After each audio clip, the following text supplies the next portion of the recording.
Hello, my name is Sam, my pronouns are they, them, and welcome back to my office.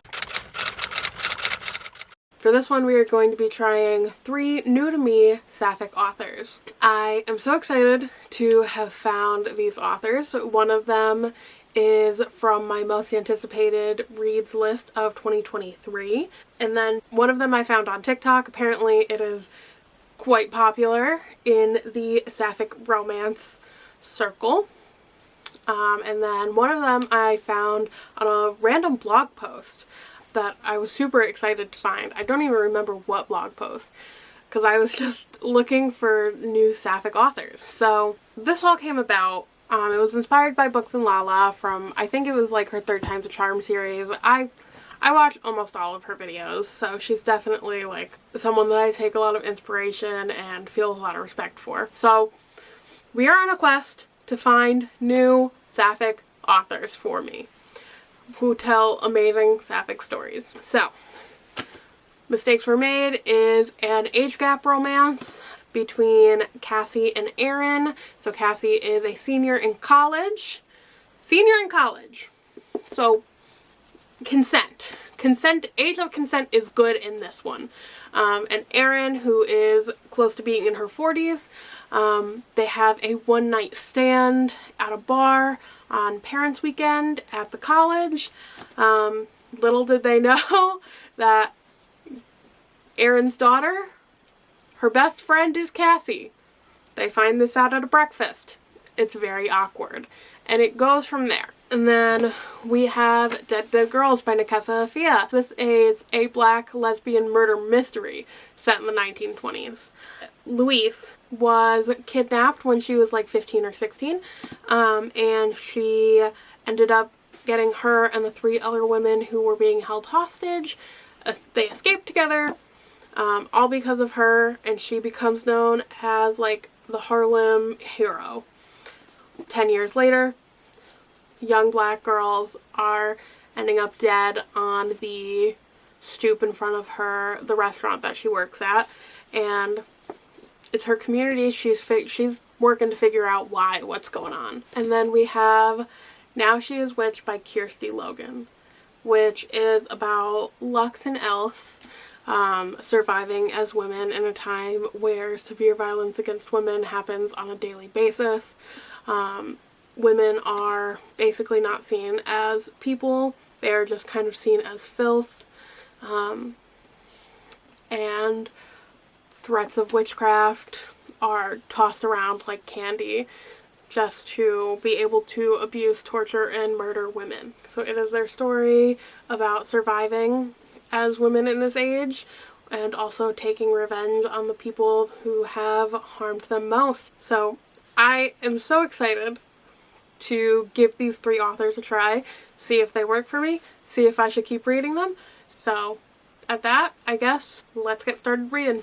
So I actually was able to get started on my first book, which I decided was going to be Mistakes Were Made by Meryl Wilsner.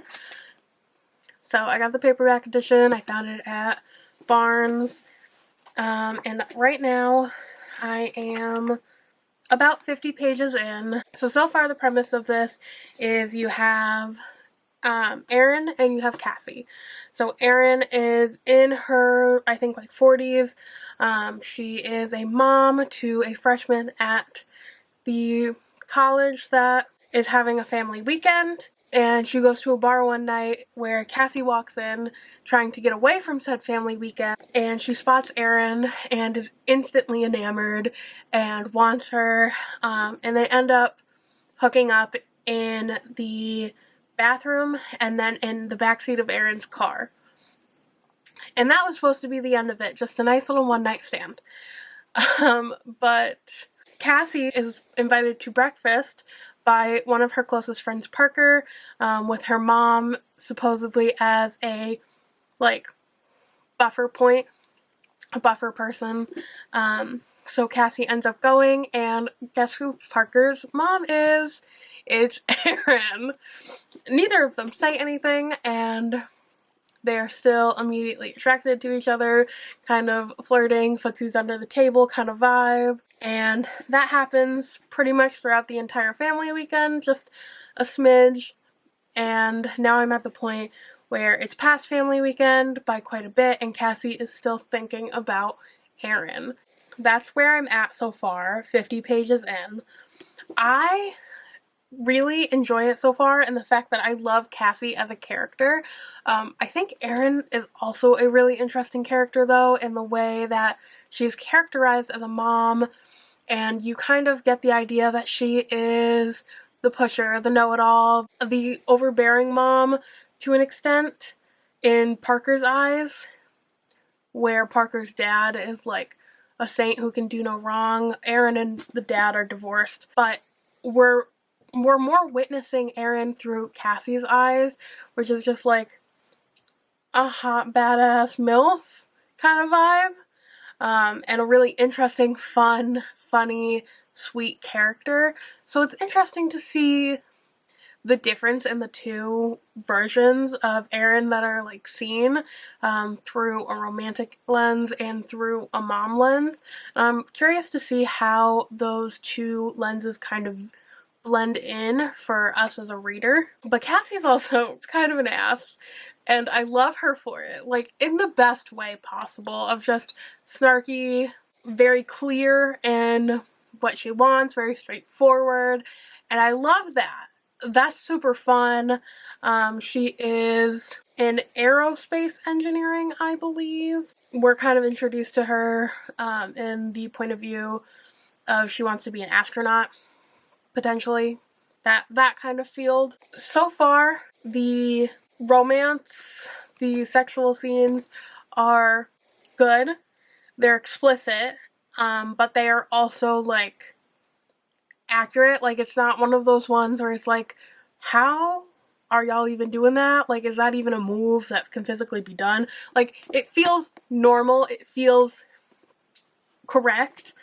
But only 50 pages in, we don't really know that much about them, but I still feel like I'm captured by them as individual characters. So yeah. Right now it's Wednesday night.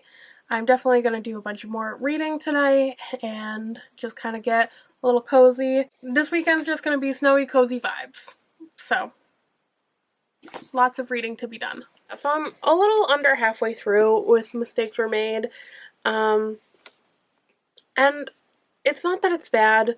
My problem is that the only thing that's happening in here is the relationship. Like, this is the only conflict that is in this book, because it's the conflict between like a 40-something mom and her college-age daughter's best friend, and that they are having sexual relations while the daughter is in the house now. Ew, not the vibe. But that's the only thing that's happening. There's not really like personal, like real personal growth happening between them. Like, the only conflict, the only real focus, the only anything that's happening in this is the relationship. And I find it super boring and kind of cringy to an extent. Like, okay, so I'm not going to say that age gaps are like one of my things. It's not something that I'm against, as long as it's two consenting adults. But it's not like one of my favorite things to read. But I want a little bit more in my romance. Like, take a hint, Danny Brown. So the romance, the relationship is a really big focal point, and there are problems within it, but both of the characters individually have personal problems that they're working on while we're dealing with the relationship. So even like the popular option of Emily Henry's Book Lovers, which I really did love, both of her main characters had like individual scenarios and situations going on that made conflict outside of solely the relationship. And I just wish that there was more to both of these characters. I feel to an extent that they're falling a little bit flat when they shouldn't be. They're really interesting characters in thought, but not in practice, you know? The mom is a doctor, and she's brilliant, and she's been bogged down in life by overbearing mother, perfectionism forced onto her, a misogynist ex-husband, all of these different things. And then Cassie is potentially going to Caltech next year for a graduate program to focus on something regarding engineering and astrophysics, I think. They keep referring to her as like going to be an astronaut. That's not really her main goal. It's just kind of like the more generally understood goal of like what you can do in that field. But she can also work on the aircrafts themselves, and that's something that she's interested in, and spacecrafts and all that fun stuff. So these can be really well-rounded, interesting characters. There can be more to them. I just feel like there's not. I feel like we're focusing on, ooh, how bad. I'm in love, like, I'm in lust, potentially moving into the love category with my best friend's mom, and like, oh my god, how awful of me. I'm fucking my daughter's best friend while she's sleeping like 2 doors down. Like, yes, it's bad. It's bad. It's not gonna go well. It's gonna blow up in your face. Of course it is. But can we have more than the knowing understanding that this is going to absolutely blow up in your face? You know? So I'm not really loving it. And it makes me sad. Because I really like this cover. And I was really excited about this. But I'm going to try and bust through it soon. I hope. Maybe it'll get better. Maybe it'll turn into more than just how wrong the relationship is and like the utter disregard to the best friend / the daughter. You know, whatever. I'm still gonna give it a chance. Because I'm already halfway through it. But not my favorite so far. Hello. So it is March 2nd, and I finished last night Mistakes Were Made. And I still feel kind of mediocre about it in a lot of ways. So I gave it a 3.5 stars. It does have, as I have just learned, one of my all-time favorite tropes, which is when you have the two people and they're about to propose to each other and one gets down on their knee and they're just like, oh my god, no! And then the other one also gets down on their knees to propose. And it's chaotic and it's cute and I love it. I love the dual proposing moment. So I loved that. I liked the ending. I liked the book overall. Like, the book wasn't bad, but it was just kind of mediocre to me in a lot of ways because it lacked another conflict besides the relationship. Like, the relationship was a whole problem. And like, I get it. It's a controversial relationship between like an almost 40-year-old and a 22-year-old who are getting together despite the 22-year-old being the almost 40-year-old's daughter's best friend. And like them sneaking around the daughter's back and hiding everything and being real shady. So like, I get it. It's a big controversial relationship. And it's a good, like, overall problem to have in the book, but I still feel like there needed to be more. I still feel like I wanted more out of Cassie and Aaron as characters. I don't feel like they were brought to their full potential, honestly. And it made me sad, because I feel like they could have been so interesting as characters, but I don't feel like we really got into them as characters very well, because everything was like solely focused on their relationship, so they weren't built up to the capacity that I wanted them to be. That, along with the lack of like other problems, other conflicts in the story besides just their relationship, it overall just kind of made it mediocre. And I just don't think it's the kind of romance that I want. Like, I know that there are a lot of romance readers who like that, who just want straight romance with nothing else, just to focus on that romance aspect. I just don't think it's for me, which is fine, truly. So next I will be picking up Dead Dead Girls by Nekesa Afia. I really hope I'm pronouncing that correctly. But this is, I believe, I'm not entirely positive at this exact moment, but I believe this is about a black lesbian in the 1920s who's solving a murder mystery regarding the murder of, I believe, young black women. So I'm really excited for this. So I'm hoping for it to give off like the energy of the Diviners, like the fun, well, not fun, but like the 1920s energy along with the mystery aspect. I don't believe it's going to be supernatural in any capacity, but I'm really excited to start this. I have never heard of this author before, but I'm excited to try this out and to give my support. So I'll be starting this tonight. So it's Sunday right now, and I've just been trying to get a little bit of work done, but I've gotten a lot of reading done today too. So right now I'm on page 144 of Dead Dead Girls by Nekesa Afia. I'm really loving this so far, so let me give you a quick breakdown of what this is. So this is a mystery. It's not like a cozy mystery or anything. It's got some pretty high stakes on the line, but it's not like, I don't know, it's not like One by One by Ruth Ware.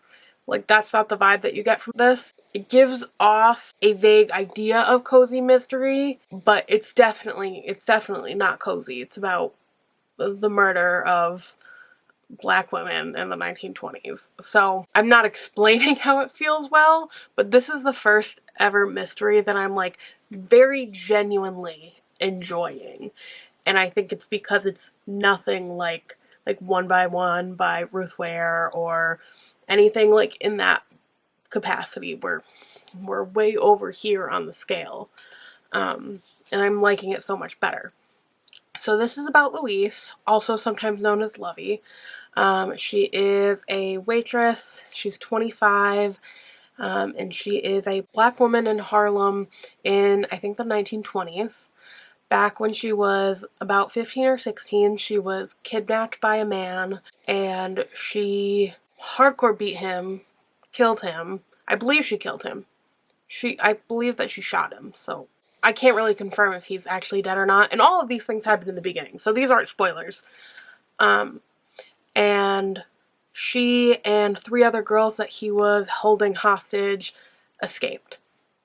So she's being called, has been called for the past 10 years the Harlem Hero because she got herself and 3 other women out of a terrible scenario. But now we have another horrible scenario going on. And black women who are working at a speakeasy, Maggie's, the speakeasy that is underneath Louise's place of work, are being kidnapped, murdered, and left on the front steps of Maggie's, the restaurant. And she gets wrangled in with the cops to try and figure out what's going on because no one in Harlem wants to talk to these white policemen who clearly don't really care about the scenario or about the lives that are being lost. So she's kind of their in. And it's really impactful. One other thing is that Lois is a lesbian. She does have a partner, Rosa Marie, who is fantastic. I really like them together, but we're not seeing a ton of them at this point because Lois is getting so... or Louise. I don't know if it's Lois or Louise. So Louise and Rosa, we don't see a lot of them together because she is so wrapped up in this investigation and she is feeling such a heavy emotional impact by watching the women of her community get murdered and just kind of standing by and helping the police, but they're not really getting anywhere. And so far, this is incredibly good. I feel like I'm flying through this. I started on page 10 today, and I'm already just about halfway through the book now. I think it's really fantastic. I think that originally I wanted it to give off some of the same vibes as The Diviners by Loba Bray, and it does to some extent. not in like a big way. It's more of like the setting and the language, which is enough for me.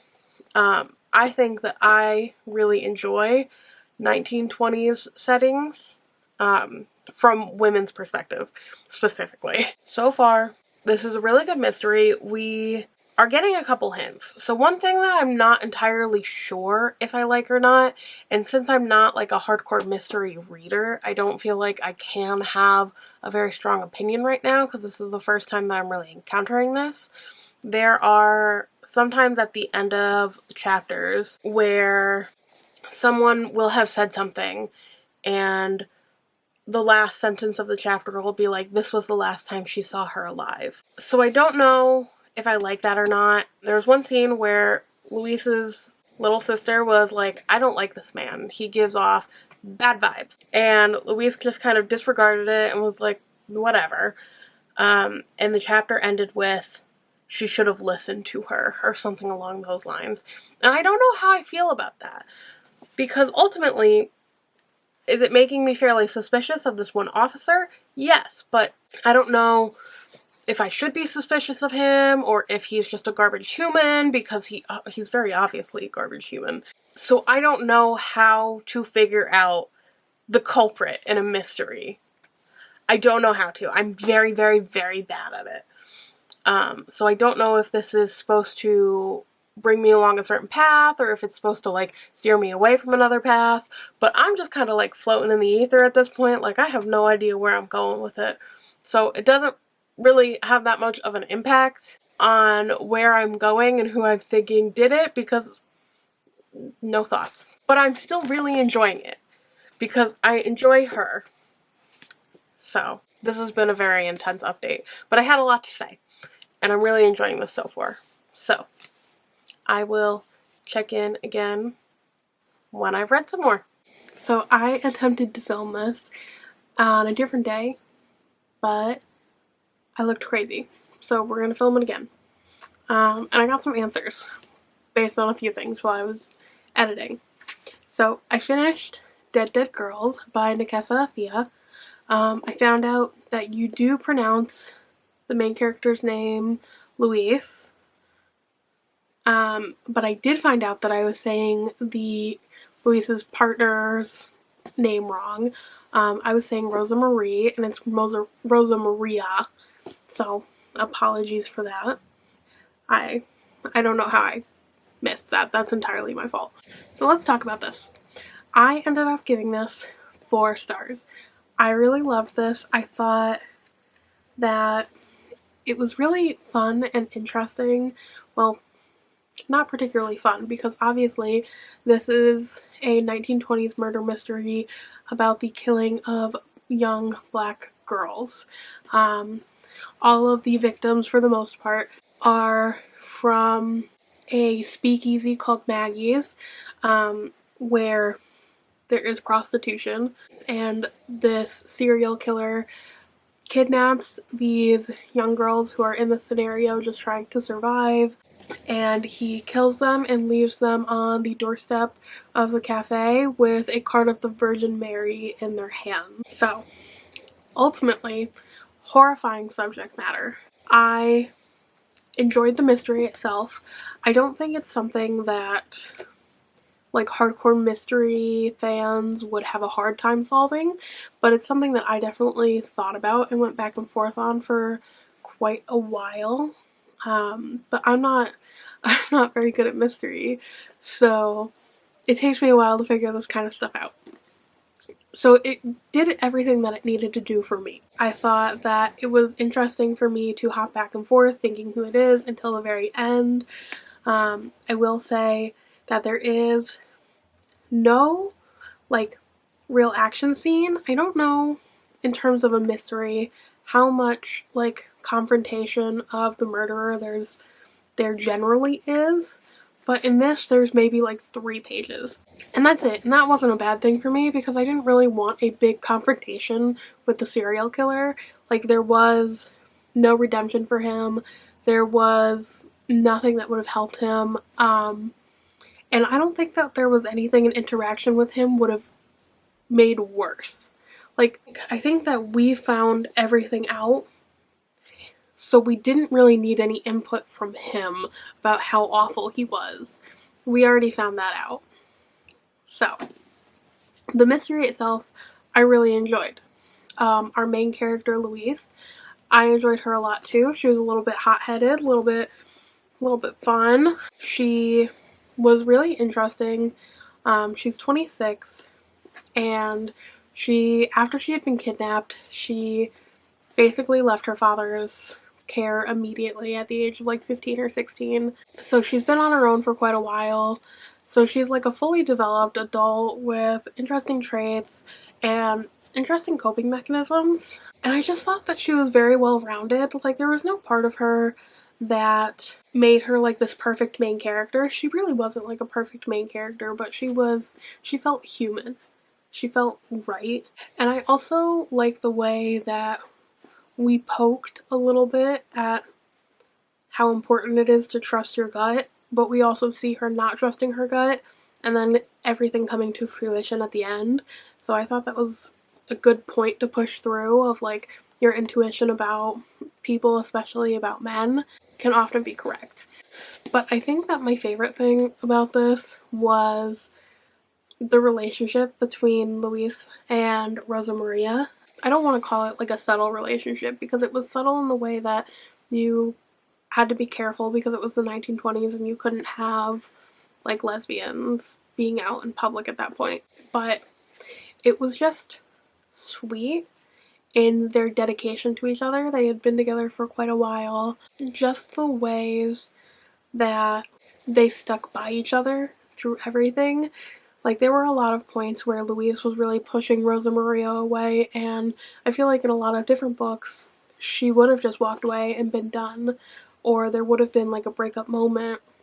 But in this, there wasn't. Rosa Maria was very steadfast in her dedication to their relationship, and that's not to say that she allowed Louise to walk all over her in any capacity. You know, she had a voice, she stated her opinions on things, she was part of the investigation only to the point where Louise was asking. And I just think that strong relationship really is kind of foundational to this book as a whole. You know, she never would have gotten to the point where she was at without Rosa Maria and her best friend. So I just really enjoyed it. I thought it was a good relationship. I thought it was a good plotline. I thought it was a good mystery. I thought there were interesting main characters and like vaguely side characters. Like, I just overall really enjoyed it, and I think it was worth it. So I will continue to read more books from Nekesa Afia. I definitely think that it is worth it. I think that she's a great writer. She's a fun writer. Now, it's time to get on to the final one, where I have started reading this. I read like the first chapter or two, but it is Now She is Witch by Kirsty Logan. Let's just, like, you have no idea how hard this book was to find. I don't know if it's like supposed to be just UK only or something. I really have no idea. But this was so hard to find, and it took Amazon like 7 days for it to get here. So, but this is a new release. I believe it was released in January, and this is about witches. And from what I understand, Sapphic witches. That's all I really know about it so far. I enjoy the writing of it quite a bit. I think it's interesting. I think it's different. It grabs my attention. So we'll see if I continue to like that as I read like over 300 pages of it. That's all I've really got to say so far. I'm going to keep going with this, and I guess I will check in later. Hello. So, I have just finished Now She is Witch by Kirsty Logan. Originally, I was debating whether to do a 4.5 or a 5-star for this. And for me personally, I think the story itself is a 4.5 star, but I think that the writing really bumps it up to a 5 star. So I think that I'm going to give Now She Is Witch by Kirsty Logan a 5 star. I loved this so much. So sadly, I had to read this over like almost a week period where I would have really loved to sit down with this and just binge it in like 2 or 3 days straight. That was not what I could possibly do. One thing that I really want to say about this story is that it has some pretty severe content warnings that happen throughout the story, but really significantly towards the end. There's trigger warnings, definitely for religious trauma, abuse against women, SA. Honestly, there's probably a lot more that I'm just not thinking of at the moment. But it's definitely a brutal story, and it's something that you will want to look at Storygraph for to see some more in-depth content warnings, because it's definitely not lighthearted. Hi, Bobby. You want to come talk about books? You want to come talk? Come here. Let's talk. What do you have to say?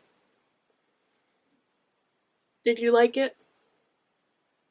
So I guess we're going to do this for a couple minutes. It's about this girl, Lux, who gets sent away to a sanctuary by her parental figure for her own safety, because her and her parental figure have spent their entire lives selling both poisons and remedies to the town. So they're kind of like the two women alone in the woods who you know that the townspeople are going to turn on eventually. And Lux ends up crawling back home after finding out her grandmother has been murdered and tried as a witch. And when she is about to get attacked by a group of town boys who have come to assault her, she gets saved by this young woman, Else, and a wolf. But after Else saves Lux, Else is like, I need to take revenge on the lord of this southern region that they're in, and I want you to come and help me. So they end up journeying to the stronghold. Else always has the idea that she wants revenge on the lord, that she wants him dead, that he deserves it. And Lux really goes through a pretty significant struggle of understanding who she is, what she really wants, in comparison to what other people are expecting of her. And she definitely spends a lot of time integrating herself into the household and just trying to take it as a, I'm fed, I'm warm, I'm clothed. Isn't that enough? And she has to spend the entire novel pretty much coming to the realization that it's not, and it never will be. It's a story about religious trauma. I wouldn't say it's a story about witchcraft, because it's a story about witchcraft, but witchcraft isn't really involved in it itself. It's more of the crying witch stereotype that's so ingrained in this. And more than anything else, it's about stories, and it was just fantastic. Kirsty Logan has beautiful, dramatic writing. She plays around with like formatting, she plays around with punctuation really well. She's never really upfront or very forward about an idea. She always kind of leads you to it. So it's definitely one that you have to like really pay attention to while you read. It's not something that's like a quick snap your fingers and I'm through the book. I've consumed it and it was great. You have to take your time with it, and it's worth it. And I just think that it was beautiful. It was really about women, like the torture, the abuse of women, and them finding their own power within a society that doesn't ever want them to have any power. And it's just really, really beautiful. And it's, I loved it. I loved it. It was beautiful writing, lyrical writing, interesting format. I would be really interested to read through this again and break down her writing style, but I might do that with a different one of her books because now I kind of want more from her. And it was just beautiful. I loved it. I did not check in while I was reading it, like, at all, because I just read it in, like, shorter chunks despite wanting to binge it. But it was absolutely worth the trouble of trying to figure out how to get this book. I did figure out that it's not a US published book. It's, I think it's a UK published book. So I guess that brings us to the end of this reading vlog challenge. I don't know. So I found 3 new queer LGBT authors. They all ended up being Sapphic. That was not really on purpose originally, but it turned out to be what happened, and I'm not mad at it. So I found 2 authors that I will definitely be reading by again, and I found 1 author that wasn't bad in any capacity. I don't want to say that Meryl Wilsner is a bad author or anything, but she's just not for me. But it's just another kind of story that I can recommend. Because some people are definitely looking for that kind of story. But yeah, I'm really happy with this. I found 2 new authors that I adore, and I'm excited to read more by them. So I wanted to thank Books and Lala for the general idea from her Third Time's a Charm series. This was great. If there is another kind of book or kind of author that you think that I should try reading 3 new ones from, let me know. I'm open to most things. Potentially. I hope that everyone is having a fantastic week. If you want to stick around and see more of this chaos, please subscribe. I'm also on TikTok very recently and Instagram. That's it for this one, and I will see everyone later. Bye.